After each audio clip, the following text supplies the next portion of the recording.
नमस्कार। आप लोग कैसे आप लोग अच्छे होंगे तो आज शुरू करते हैं हम। देखिए, क्या आपने कभी सोचा है कि मार्केट में बड़े मूवमेंट अचानक क्यों आती है? ठीक है, क्या आप ये जानना चाहते हैं कि बड़े बड़े स्थान जैसे हेज फंड जैसा बैंक किस कहाँ पर अपना और ऑर्डर लगाते हैं? तो इस वीडियो में हम सीखेंगे एक ऐसा स्ट्रेटजी जिसे कहते हैं ऑर्डर ऑर्डर ब्लॉक ट्रेडिंग, जिससे जिससे आप भी स्मार्ट मनी की तरह सोच सकते हैं और प्रॉफिट कमा सकते हैं, और वो भी बिल्कुल फ्री में। चलिए शुरू करते हैं। देखिए, ये बड़ी इन्वेस्टमेंट ये बड़ी इन्वेस्टमेंट क्या करती है? बड़ी इन्वेस्टमेंट एक एक रेंज में, देखिए, जब बड़ी इन्वेस्टमेंट बैंक एक रेंज में भारी मात्रा में बाय या सेल ऑर्डर लगाते हैं, उसे जो को हम कहते हैं ऑर्डर ब्लॉक। समझ जाए कि मार्केट एक रेंज में आया, ठीक है, एक रेंज में यहाँ से एक रेंज में मार्केट यहाँ से दिखे, ठीक है, एक रेंज में बार बार बाइंग सेलिंग एक रेंज में मार्केट पैसा लगाते हैं, उसी को हम बोला जाता है ऑर्डर ब्लॉक। ठीक है, ऑर्डर ब्लॉक इसको देखना है आपको कहाँ पर मेरा ऑर्डर ब्लॉक बन रहा है। ठीक है, ये उदाहरण उदाहरण के लिए समझिए, उदाहरण के लिए के लिए समझिए कि मान लीजिए कि मार्केट बार बार बाइंग कर रही है, ठीक है, बार बार बाइंग बाइंग कर रही है, ठीक है, उसके बाद हल्का सा करेक्शन लिया, जिसको हल्का सा करेक्शन लिया, ठीक है, हल्का सा करेक्शन लिया, उसके बाद एक ग्रीन कैंडल बने, जिससे एक ग्रीन कैंडल बने, तो उसको ग्रीन कैंडल बने है, तो ये जो बड़े कैंडल होते हैं उसको मूवमेंट कैंडल बोला जाता है, जो इसको हम बोलेंगे मूवमेंट कैंडल बोलेंगे, ठीक है।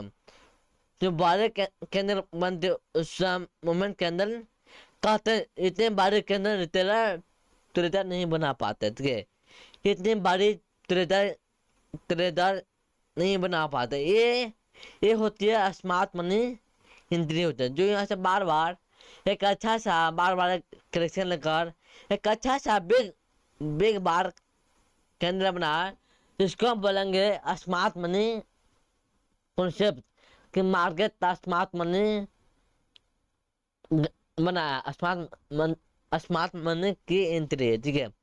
उसके बाद क्या करना है आपको? उसके बाद आपको मोहन को इससे पहले वाले को, जो यहाँ से पहले वाले है, ठीक है, जो ये पहले वाली है, ठीक है, जो ये पहले वाली है, ठीक है, जो जो इससे पहले वाले केंद्र को हाई और लो रेंज वही होता है ब्लू शब्द ब्लू। देखिए, समझ है कि यहाँ से मार्केट बार बार एक रेंज में घूम रही है, एक रेंज में मार्केट घूम रहा है, इसको एक दिखाया, यहाँ से बुलिश हुआ, यहाँ से मैं ये क्या हो गया, ये मिले, समझ ये मिले क्या हो गया, और डबल लॉक हो गया, ये मिले क्या हो गया, ऑर्डर ब्लॉक हो गया, कि यहाँ से मार्केट आई। देखिए, जैसे यहाँ से मार्केट बार बाइंग में गया, एक करेक्शन लिया, फिर हाई लिया, फिर आकर उसे ऑर्डर ब्लॉक से मार्केट बार बार सपोर्ट ले रहा था। क्या ले रहा था? सपोर्ट ले रहा, तो यही हम बोलते हैं ऑर्डर ब्लॉक बोलते हैं। क्या यही बोलते हैं? ऑर्डर ऑर्डर ब्लॉक बोलते हैं, ठीक है, ऑर्डर ब्लॉक बोलते हैं, ठीक है, इसी रेंज को हम बोलते हैं ऑर्डर ब्लॉक बोलते हैं। देखिए, ऑर्डर ब्लॉक कैसे बनाते हैं, ठीक है, ऑर्डर ब्लॉक कैसे बनाते हैं? चार्ट पर वे जगह खोजे जहाँ करेक्शन करेक्शन के बाद एक ग्रीन कैंडल बनी हो, ठीक है, उसके कैंडल के पहले वाली हाई, उसके जो यहाँ से ग्रीन कैंडल रेड कैंडल बनी है, उसके पहले वाले, जो ये पहले वाले कैंडल, उसको हाई या लो मार्क करना, फिर उसको हाई और लो मार्क करना, उसी को हम बोलते हैं ऑर्डर ब्लॉक, वही बनेगा ऑर्डर ब्लॉक जोन, ठीक है। अगर उसी कैंडल के बाद एक गैप बनता हो, फेयर वैल्यू गैप, तो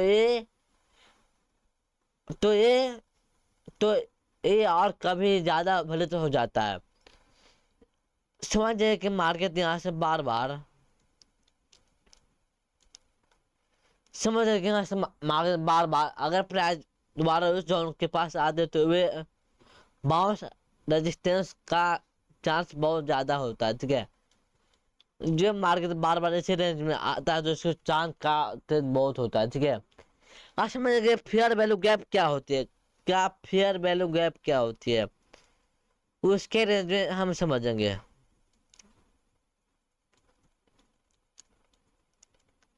देखिए मार्केट ऐसा ऐसा एक रेंज बनाती है, मार्केट ऐसा ऐसा एक रेंज बनाती है, एक रेंज में ऐसा बनाती है, एक रेंज में ऐसा बनाती है, ऐसा इसको जो यहाँ के अंदर क्लोज किया इसका जो क्लोज किया इसको यहाँ पर क्लोज करता है तो मानेंगे, फिर जहाँ क्लोज करता है उसको मानेंगे, इसको मानेंगे और द ब्लॉक, ठीक है, और द ब्लॉक कैंडल मानेंगे, ठीक है, और द ब्लॉक कैंडल मानेंगे, ठीक है, और द ब्लॉक, ठीक है। आप फेयर वैल्यू गैप का बनते कि जहाँ से मार्केट बार बार लेकर एक करेक्शन बढ़ा तो समझ कि यहाँ से मार्केट एक आकर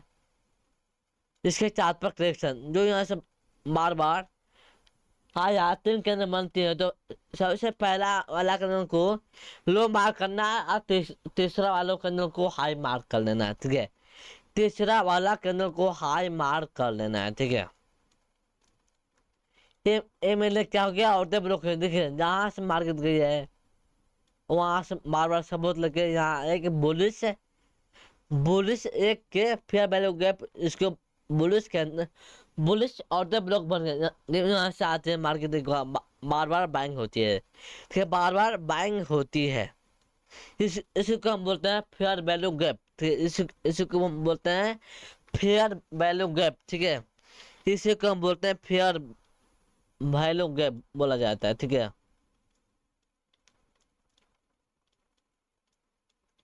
फेयर वैल्यू गैप बोला जाता है जब प्राइस दोबारा उस ऑर्डर ब्लॉक जोन पर वापस आए आए और अगर वो वॉल्यूम में बढ़ रहा हो तो समझ जाए कि ये एक तो एक इंद्रित का मजबूत जब मार्केट यहाँ से आती है, जब यहाँ से मार्केट बार बार ऐसे जोन से बार बार सपोर्ट लिया, जब यहाँ से मार्केट आती है इसे जोन पर आती है तो समझ जाए कि ये मेरे वॉल्यूम बढ़ रहा है, बार बार वॉल्यूम बढ़ रहा है तो समझ जाए कि यहाँ से मिला है कि बाइंग का बहुत ज़्यादा मार्केट प्रेशर है, यहाँ से बाइंग बहुत ज़्यादा हो रहा है, ठीक है,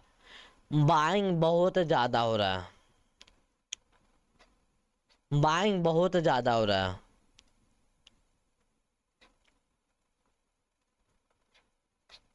बाइंग बहुत ज़्यादा हो रहा है, यहाँ से मार्केट बार बार बाइंग हो रही है, ठीक है, यहाँ से मार्केट बार बार बाइंग हो रही है, ठीक है।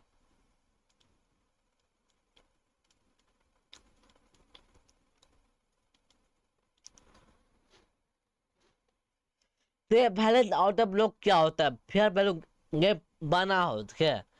जैसे मैं समझ कि यहाँ से फेयर वैल्यू गैप बना हो, ठीक है, समझ कि यहाँ से फेयर वैल्यू गैप बना हो तो प्राइस उसी जोन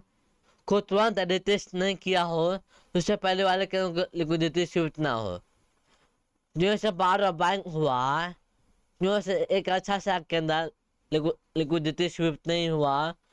तो समझिए कि यहाँ से मार्केट बार बार एक के लिक्विडिटी शिफ्ट हो, ठीक है। इनवैलिड आउट ऑफ ब्लॉक क्या होता है, इनवैलिड आउट ऑफ ब्लॉक क्या होता है, प्राइस पहले ही जॉन उस जॉन के बार बार छू चुकी है, वैल्यू एक खास एक्टिवेटेड ना हो तो फिर वैल्यू गैप ना हो, ठीक है। तो ये वीडियो आपको अच्छा लगा तो लाइक शेयर कमेंट कीजिएगा। चलते हैं, bye bye, take care, good night.